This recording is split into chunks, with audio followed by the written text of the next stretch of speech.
Welcome to Home Buying Made Easy, and today we are going to be talking and asking some more questions about the home loan process. And I'm Michael, and Rachel is with me as well. We are going to get started right now. Okay, welcome.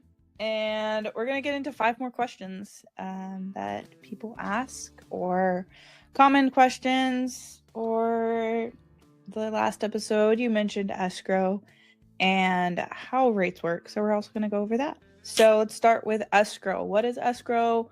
What's an escrow account? What does that even mean? Okay, so there are two types or two word.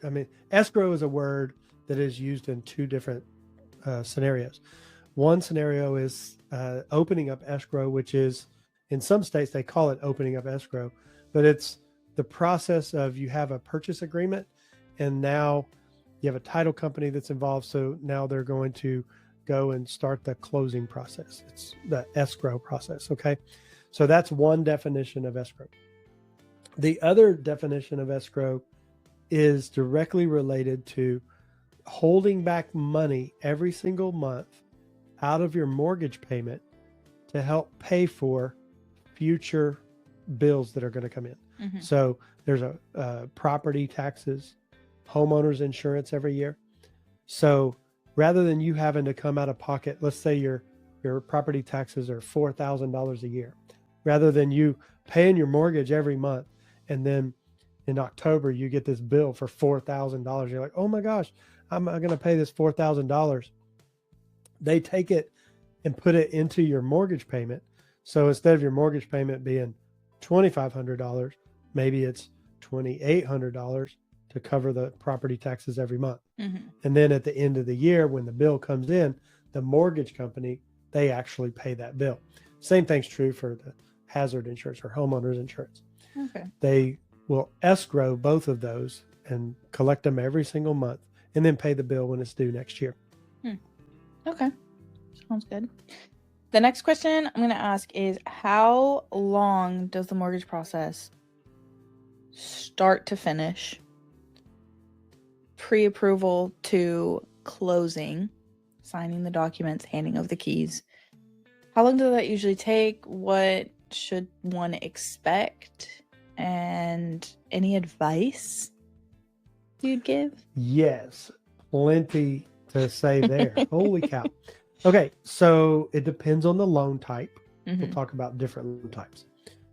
It also depends on how quickly the client gets the documents back that we're asking for.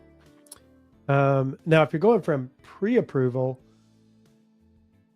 I don't know how long it's going to take them to find a house. Mm-hmm. A pre-approval process could be as quickly, depending on the time of day. It could be same day, next day. Like usually within 24 hours, you can get a pre-approval unless there's a unique type of scenario. As far as once you get a purchase agreement, a contract, once that contract comes in, from that moment to the end of closing can be as quick as 8 days. Now, keep in mind, that's not every loan type. Mm-hmm. And that's if you already have all your ducks in a row and all your documents turned in and everything's ready and going. Okay. So, and it also, different loan types are different lengths too. So let's talk about a conventional loan. A conventional loan can close in 8 days. You have to do a rush on an appraisal and pay extra to do a rush on an appraisal. You have to have all your documents in, get everything in first go around. And then when the underwriter looks at it the next day, so this is day 2, after they look at it the next day, the following day, we're getting documents back to the underwriter, anything they've asked for. Hey, give me a letter of explanation for this, or can you get this from their employer, or get those documents back next day, turn them in the following day, and then get it clear to close in the next few days. And then the reason there's 8 days is there's a requirement for a loan estimate, which is your initial documents that have to come out. And there's a requirement for closing disclosure. Closing disclosure requires 3 days. loan estimate requires 3 days. If you're going to do that, that's 6 days. You can't cross over a week without including a weekend. That's why it's 8 days. It could be quicker if there wasn't a weekend, but we're closed. Some people, and lenders are closed on Sundays, so closed Saturdays too. So you typically have to do it over an 8-day period. That's the quickest it can be done. As far as the average on a conventional loan is probably around 15 days for our team. On an FHA loan, depends on how difficult the credit situation is on the FHA loan, but you can typically get an FHA loan done within about 15 days or so. VA loan can be 15. I would say the average on a VA loan is probably closer to about 20, only because, at least in Tennessee, where we are, there is a 10 business day allowance for the appraisal. So 10 business days, weekends you're dealing with, right? So that's going to add up to about 15 days. So by the time you get the appraisal back, you have to get the closing disclosures out. You could run into 18, 19 days, something like that. It could be quicker if the appraisal comes back quicker, but that would probably be an average. So depending on the loan type, that's going to determine the basic normal type of loans like VA, FHA, and conventional. If you get into a renovation loan, renovation loans require you to have a contractor involved, get bids from contractors. That's going to take about 45 days. If you're talking about the OTC, which is a one-time close loan we're going to talk about in a few minutes, the one-time close construction loan can take 60 to 90 days because you have to get a builder. You have to get the builder's bid, which means the builder has to go and find all of the different trades and put together a whole bid for building a house. You got to find the land. And then after that, you got to get an appraisal from how much the land is worth, plus the blueprint plans. Add those two together, come up with an appraisal. That takes time. Sometimes there's a survey that takes a while. So it could be, 60, 90 days on a one-time close construction loan. Could go quicker, but it's rare. Right. Okay. The next question I'm going to ask is for all the self-employed people. There's some difficulties some people have run into with being self-employed and proving this, proving that. What advice would you say to someone and give someone that is going in as a self-employed person to get approved and get through the process of buying? Well, first of all, it's the same thing I would say to anybody that's getting, at least what I'm about to say, I would say this to everybody. Tell me everything.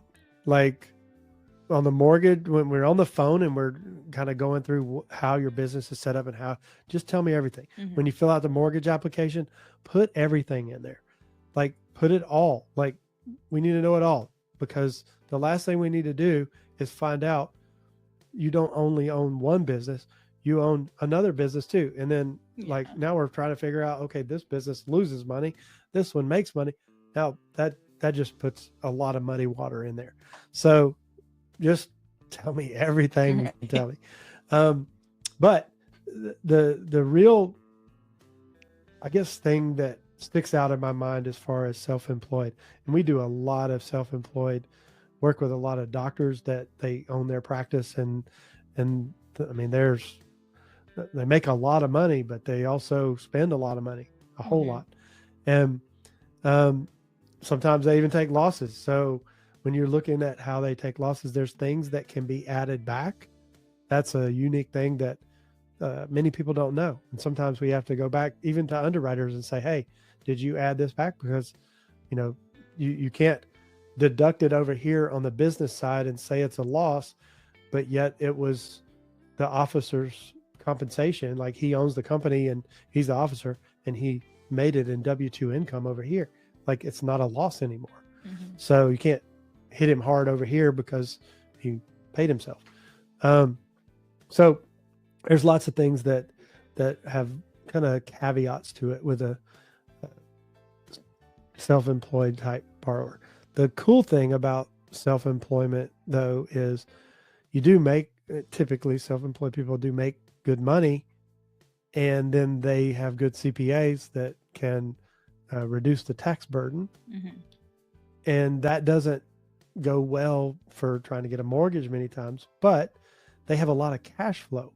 If they have a lot of cash flow coming into their bank account, there's other loan types. We can look at doing bank statement loans. Doctor I was talking about earlier, we've done 2 bank statement loans for him. And the reason is he shows losses on his taxes, but he has cash flow of millions. Mm-hmm. So he has the money. He just can't show it because of the way his taxes are structured. Mm-hmm. So we're able to help do a different loan type because he does have bank accounts that move a lot of money through them. Yeah. And being in Nashville, we also have a lot of service industry people in food, beverage, stuff like that. So how would you advise people who get like cash tips and stuff like that? What do you? I would say track it. If you're getting tips, you should be able, I mean, there's apps on your phone now. You can just put your tips in every day.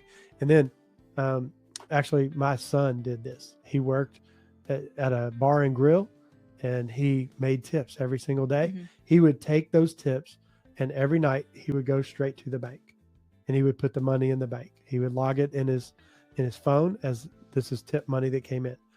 And what that does is that creates a pattern that shows over time that he has consistent income, tips that are coming in. Now, the typical rule on tips, or it's called variable income. We'll talk about different types of income at some point. Mm-hmm. Variable income is when tips could be this, but then they could be this, then they could be this, right, and they could be that. If you get into that, it's called variable income. You have to show a 2-year history of that. So if you've been getting tips for 2 years, whether you're or you do people's hair, salon, hairdresser, that barber, or you're in any kind of restaurant kind of situation, bars, bartenders, people like that, where it can fluctuate.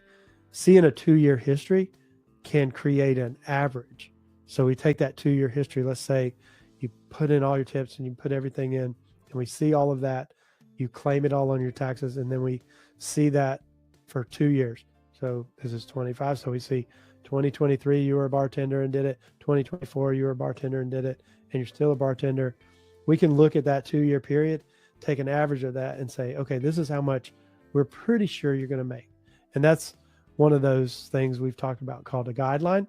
Mm-hmm. These are one of the rules that the different Fannie, Freddie, VA, FHA, they all require you to have a 2-year job history of doing something when it's variable income or self-employment. Right. So, example, if you started a company January of 2025, it's probably not likely we're going to be able to use it because there's no history of you starting. I mean, you started it, but even if you make a lot of money, mm-hmm. it doesn't have a long enough history to show that it's stable. Yeah. Okay. And the last final question for this episode is going to be what you mentioned in the last episode, how rates work, what goes into that, why do they fluctuate, why don't they fluctuate, just give a little insight. Doesn't have to be anything deep. Somebody can give you a call if they want more insight, but just a general. Okay. First of all, give me a call if you want the deep dive into rates. This is a huge subject. Yeah. Okay. Every lender that does mortgages has a rate sheet that comes out every single day. And that rate sheet can be, and it fluctuates. It varies depending on where the market is at. And the market that I'm talking about it's called the secondary market. It's kind of like stocks and bonds. It's called the mortgage-backed securities. It's fancy words for it, but it's part of the markets. So they put out a rate sheet, and that rate sheet might have a 7% on it, and it might have a 4% on it, and it'll have everything in between. And depending on where you land on that sheet, meaning if I pick a rate and I say, I want to get the 6% rate. When I hit that 6% rate, there's going to be some numbers out beside it. And I'm either going to pay to get to 6% because the rate is higher than that for the day, or I'm getting a credit at 6%. Now, right now, the way rates are here in 2025, November 2025, a 6% rate in most cases is giving a credit. Okay. Because rates are typically a little bit lower than that. But for our purposes in our talking today, we'll just say 6% is the average. That's called par. We'll say that's par. But if that's par, then if you got to 7, there's a big credit coming from the lender. So 7% might be a $5,000 credit or $6,000 credit that you could use towards your closing costs. Mm-hmm. Or, no, I don't want a 6%. I want a 5% or 5.5%. I want a 5%. If I want a 5%, I may have to pay for it. I'll get to 5%, and I might be paying $10,000 to get that rate. That's called points. Okay.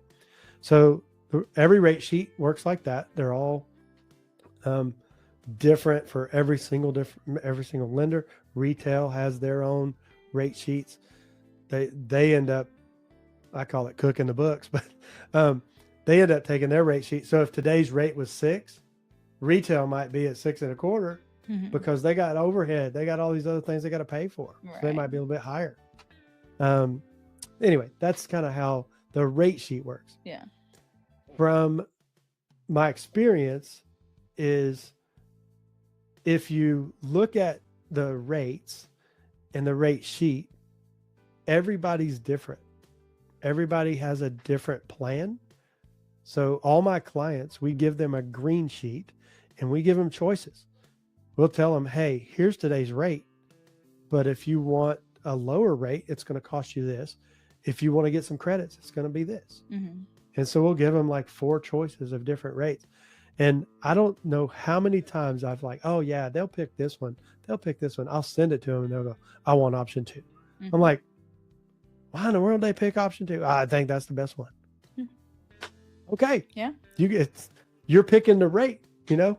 I think it's, we should just start a whole thing, pickyourrate.com or something like that, you know? Maybe. Like you can pick your own rate, whatever. Anyway, that's about rates. Yeah. Rates are determined by the market. Okay. Now we'd have to get on for a very long time to talk about the market, everything that's going on in that market and how the secondary market works. But ultimately, mortgage-backed securities are built and sit on the 10-year bond, which is a market. It's the bond market, kind of like you have stocks like Coca-Cola and Apple and all those. There's a bond market too. Okay. And it's kind of a safer market, I guess you would say. So that's where the mortgage-backed securities sit. That's the short of it. There's a long answer to that, but we'll be here for hours talking about that. We're not going to bore them with that. All right. Okay, well, that concludes our 5 questions. So 5 questions are up. There you go. There's a little bit about rates. If you want to know more or find out what it would be to be pre-approved or anything like that, feel free to reach out. Be glad to help you any way we can. See you next video. Great.